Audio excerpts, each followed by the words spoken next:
नमस्कार, लोकसंदेश न्यूज मध्ये आपलं स्वागत। मी अश्विनी। चला तर पाहूया आजच्या विशेष बातम्या। भारत आणि पाकिस्तान यांनी तणावाच्या पार्श्वभूमीवर तातडीने शस्त्रसंधी करण्यास सहमती दर्शवली आहे। ही माहिती अमेरिकेचे राष्ट्राध्यक्ष डोनाल्ड ट्रम्प यांनी दिली असून त्यांनी दोन्ही देशातील नेत्यांशी संवाद साधल्याचं स्पष्ट केलंय।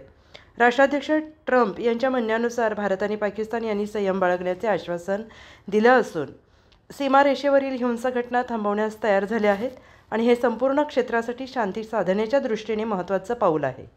सध्या भारत-पाकिस्तान सीमेवर तणावाची स्थिती होती। या पार्श्वभूमीवर ही शस्त्रसंधी एक सकारात्मक पावलं म्हणून पाहिली जात आहेत।